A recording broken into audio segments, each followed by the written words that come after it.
बिस्मिल्लाहिर्रहमानिर्रहीम। अस्सलाम वालेकुम। पोल डिजिटल में खुश आमदीद कहते हैं। नाज़रीन, इंडिया में सरदार जी 3 के बैन होने के बाद अभी चल मेरा पुत 4 रिलीज होने जा रही है, जिसमें पाकिस्तानी अदाकारों ने काम किया हुआ है। अब देखना ये है क्या ये फिल्म इंडिया में रिलीज हो पाएगी या वो भी सरदार जी की तरफ बाकी ममालिक में ही रिलीज होगी।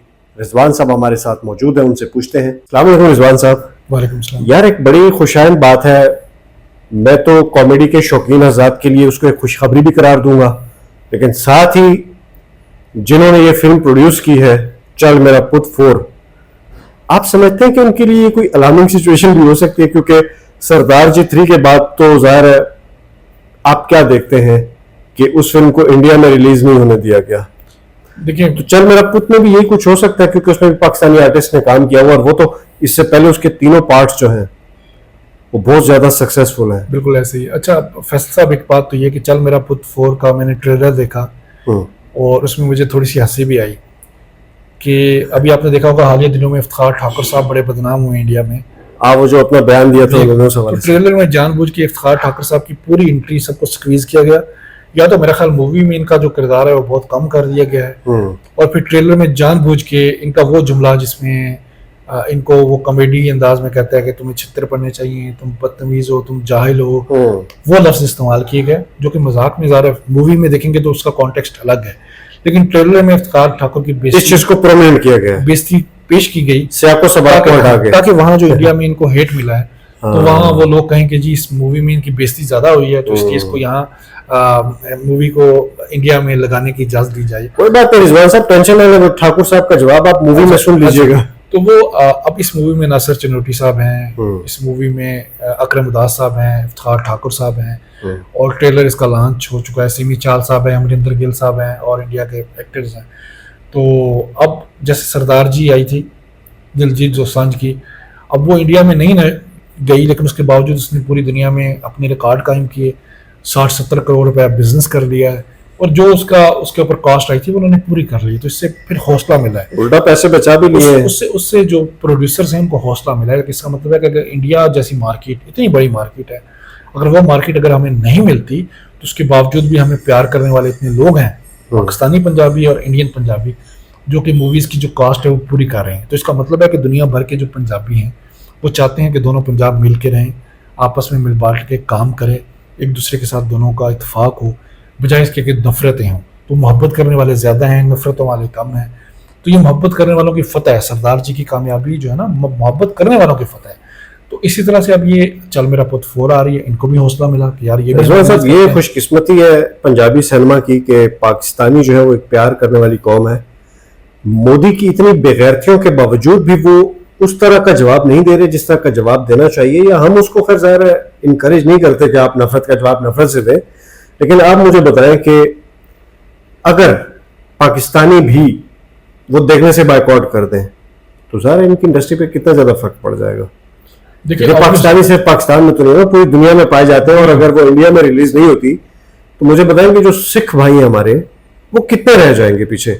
लेकिन ये एक सोचने का लम्हा है हमारे पंजाबी भाइयों के लिए कि आप ये चीज जरूर देखें कि पाकिस्तानी आपको देखते हैं, आपसे मोहब्बत करते हैं, वो अगर आपका बायकॉट कर दे, जिस तरह आप लोग उनको धुतकारते हैं, और जिस तरह इफ्तिखार ठाकुर साहब को आपने सियाको सबाक हटा के ट्रेलर में उनको एक तरह से ह्यूमिलिएट करने की कोशिश की है।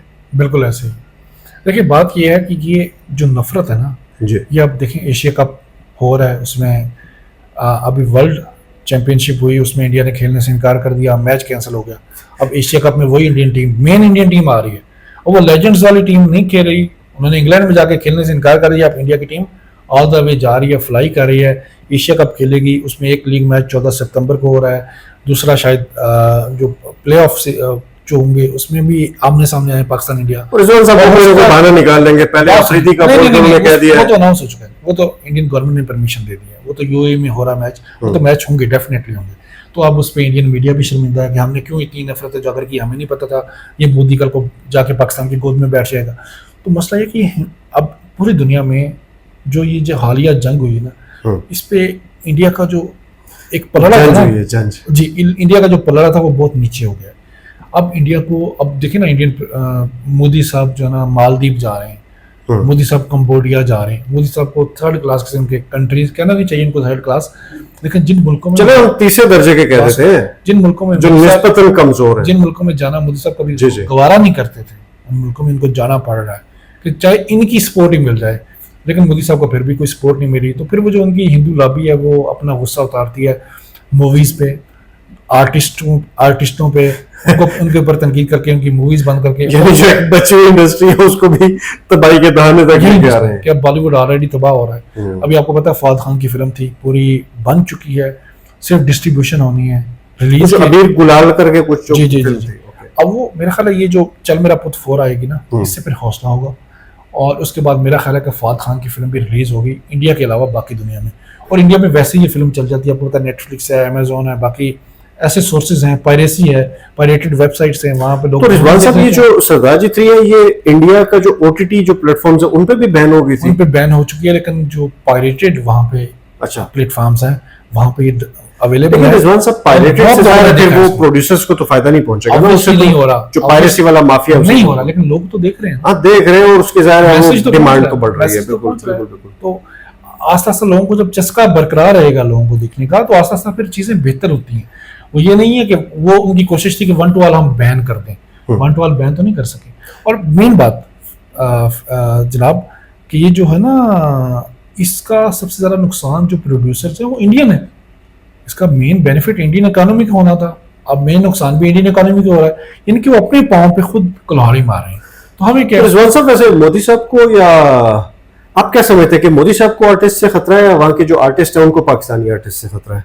क्योंकि उनकी एक आर्टिस्ट की वो ऑर्गेनाइजेशन भी बनी हुई है ना, लेकिन जिन्होंने सरदार जी को वो नहीं होने दिया, देखिए, उनकी कोई काउंसिल है? बिल्कुल है, मोदी साहब को खतरा है, प्रोड्यूसर्स की काउंसिल है वहाँ पे, डिस्ट्रीब्यूटर्स की हाँ, अलग उसमें council है। एक्टर्स भी शामिल हैं बड़े वाले तो जो। मसला ये है कि मोदी साहब को भी खतरा है और एक्टर्स को भी खतरा है कि आस्ता आस्ता अगर पाकिस्तानी फनकार यहाँ आ गए तो कदम जमाली, क्योंकि इंडियन अवाम बड़ी मोहब्बत करते हैं पाकिस्तानियों से, तो वो मसला ये कि क्योंकि एक ही कल्चर है, एक ही यार ज़बान है। इंडिया की जो फिल्में, रिजवान साहब शोले के जमाने से और दीवार और जंजीर, अमिताभ की फिल्में, तो इस बात की तो मैं श्योरिटी दे सकता हूँ इंडियंस को कि यार आप लोग इंडस्ट्री जिस तरह चला रहे हैं, हमारे इन भाइयों को कभी होश नहीं आएगा, ये कभी अच्छा कंटेंट नहीं बनाएंगे, इस तरफ से तो ये बेफिक्र है। अगर उन्होंने काम किया भी तो वहां जाके काम कर लेंगे रिजवान साहब, बिल्कुल ऐसे लेकिन वो कभी भी पाकिस्तान के अंदर अच्छा कंटेंट नहीं बनाएंगे, ऐसे उस पर ही। कभी भी प्रोडक्शन नहीं करेंगे, ऐसे ही। तो फिर किस चीज का खतरा है इनको? फैसल साहब को खतरा है कि ये पाकिस्तानी वहाँ इंडिया में जाके ना जब काम करते हैं तो आस्ता आस्ता इनकी स्पेस बढ़ रही है, पहले 1 गया था, फिर 2 गए, फिर 4 गए, फिर 6 गए।